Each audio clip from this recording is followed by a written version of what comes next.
Evicting a tenant is the one thing real estate investors or people thinking about investing in real estate fear the most. Well, today, we're going to break down the confrontation between a millionaire landlord under 30 years old and a tenant being evicted. Just two warnings. One, there will be profanity, and two, some of the advice might seem counterintuitive, but remember, when a tenant is in possession of your property and they're not paying, your number one goal is getting them out, even if that means falling on the sword on things that don't matter. Now, just a heads up, everything I'm about to say is Monday morning quarterbacking. I'm sitting in an office, I can pause, I can rewind. Chandler is getting yelled at face to face by a tenant, and he handles it like a boss. He's not even the property manager, he has a property manager involved, so Chandler's knowledge is quite limited here, but he's still going into the pit. For that, make sure to go follow him on YouTube at Chandler David Smith. And I'm your host, Meet Kevin, a professional real estate broker who's been handling real estate and tenant transactions for over 10 years. After introducing himself, my friend Chandler was able to convince the tenant to come outside and talk on camera to share his perspective. To get you up to speed, the tenants haven't been paying rent for the last few months. Technically, the gentleman has already been evicted, and the female in this confrontation has her court date in a few days. After the tenant sets the stage with complaints over late fees, Chandler opens up the dialogue with this. I have a loan on this property, Oh, okay. So every month I don't get paid. Yeah. I'm paying out of my account Okay. for something that I was supposed to, you know Yeah, what I mean? I Like, get I'm it. working too. It's hard to, Yeah. especially See, when and I it gets like understand 3-4 months. Chandler's opening is on point here and establishes empathy with the tenants, which is very important to do in any kind of adversarial relationship. If two people feel like they are being wronged, each side should at least be aware of how that person feels they're being wronged. Now, in some weird way, you've actually established an equal level of rapport. You're both frustrated, you're in that situation. It's the first level of commonality you both have. It's like, okay, well, if you're not gonna come fix anything, I'm not gonna pay my fucking rent. You know what I mean? And then, like, because everybody was telling me, dude, why are you still paying rent? Blah, blah, blah. If your landlord hasn't done this to show up or whatever, blah, blah, blah, blah.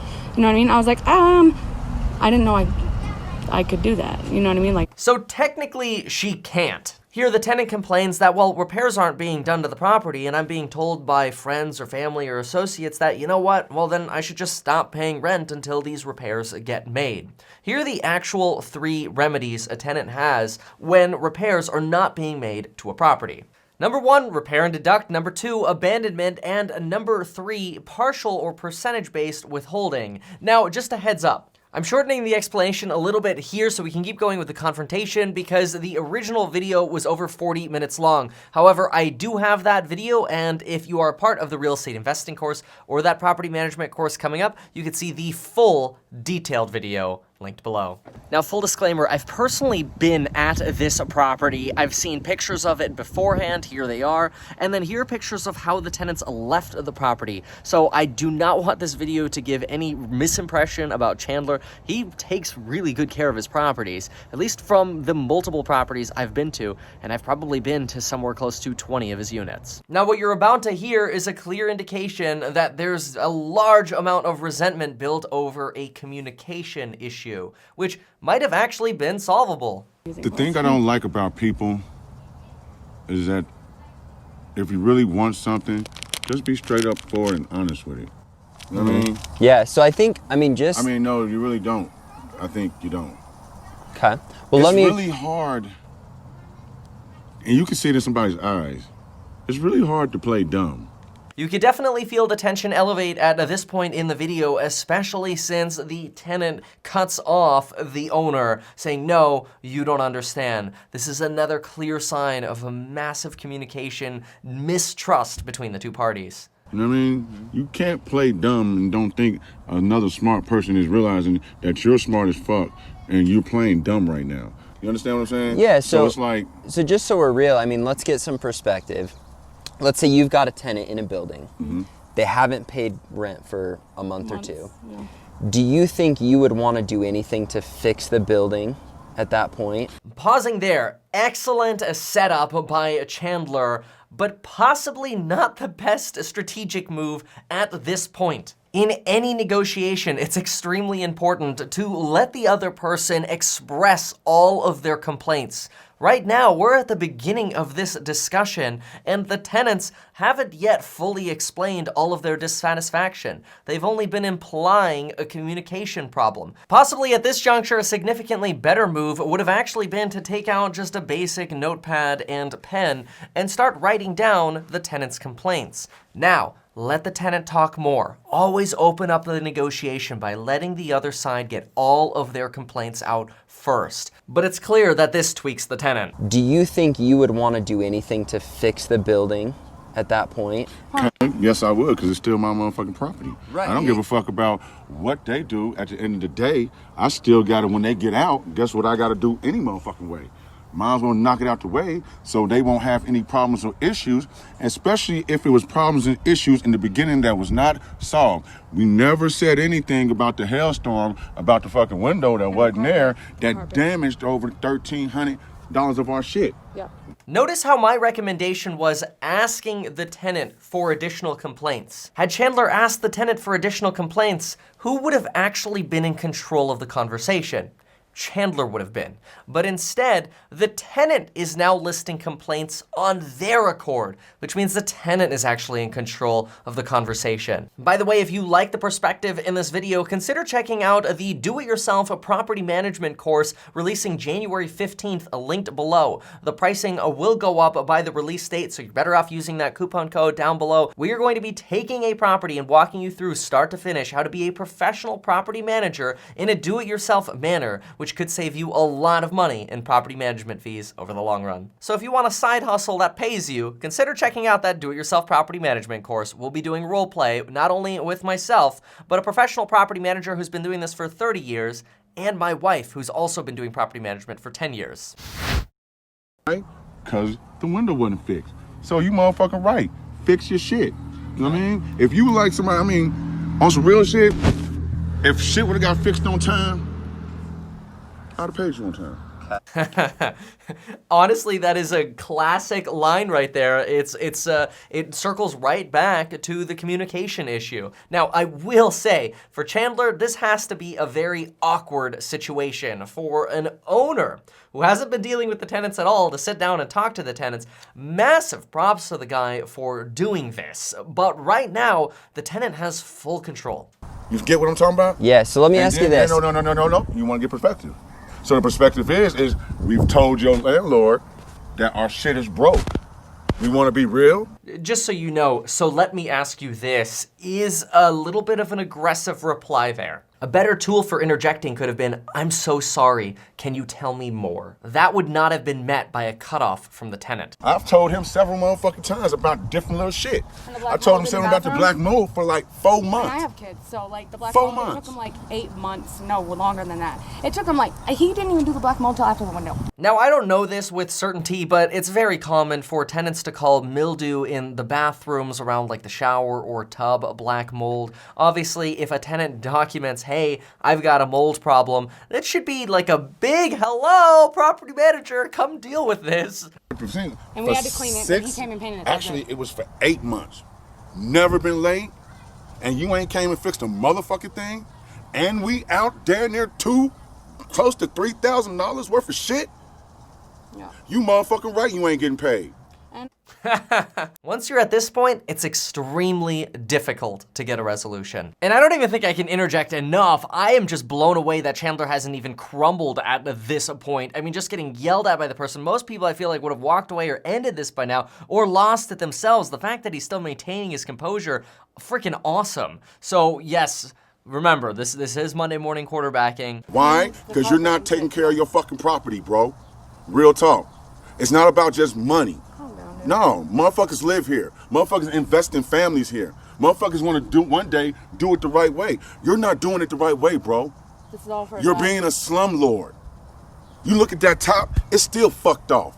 What all is? in all, this house is a piece of shit. Just to keep it real with you. You have no driveway, none. So notice there Chandler tried to interject and say, wait, what is damage? It's clear that Chandler isn't maybe aware of all of these issues, which isn't necessarily Chandler's fault. It could have been the tenant that didn't communicate it properly. It could have been the property manager that didn't communicate properly.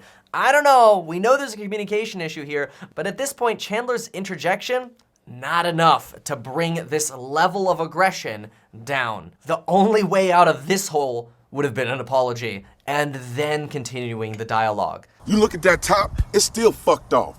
What all is? in all, this house is a piece of shit. Just to keep it real with you. You have no driveway, none. You really have no yard space, none. But let's also be real. The tenant complaining here and saying there's no driveway, the yard's small, obviously they knew that before they rented the property, and that's probably why the rent is what it is. But again, this isn't rational right now. The tenant is at a level of frustration because of the prior issues. Remember, the communication issue, the lease, the window, the clothing in the closet. Justified or not, the frustration level is so high, this is just lashing out. I'm still out $2,500.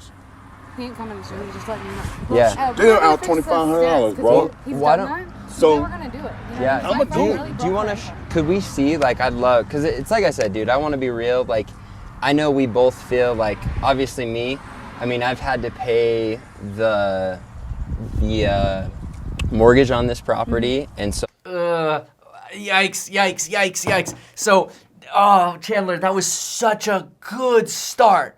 That was such a good opportunity there. I mean, Chandler had him, and he's got the perfect tonality for this. He's actually got this down, except this statement was a big mistake. The tenant is actually leaning in. And in case you think the tenant's on his phone, he's actually just holding that phone as a microphone, and there's nothing on that screen other than the red recording thing with the time ticking. The tenant is actually going to a lower level. This is perfect. This was the correct time to empathize with the tenant. I am so sorry. Let's talk about these issues. Let's talk more about these issues. I know Chandler said, hey, can you show them to me? But that got lost in the frustration. That needs to be brought up again. But unfortunately, instead of I'm sorry, what came up is you guys are still screwing me as the owner. I've had to pay for. I'm in negative. Sounds like you guys are in negative.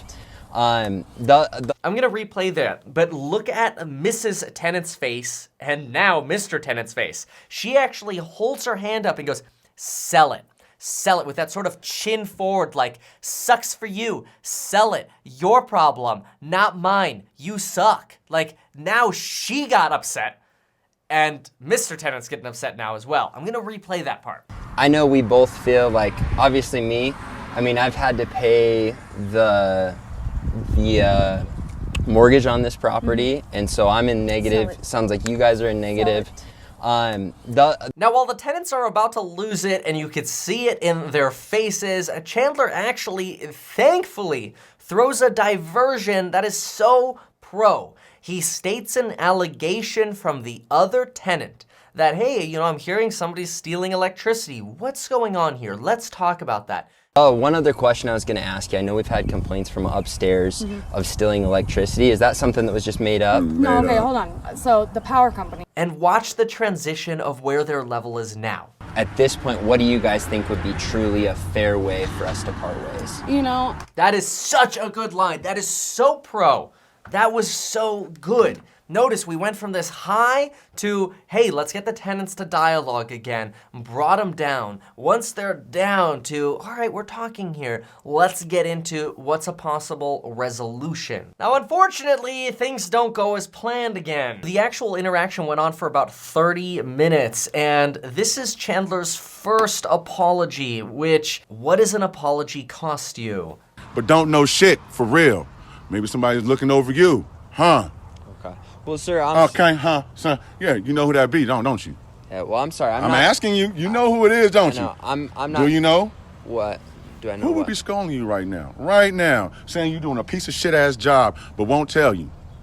Who tells you anything? Really, if you got to this point and you needed to turn it around, the only thing you could do is really, and this is the only exception for raising your tone, is looking at the tenant and saying, I f***ed up.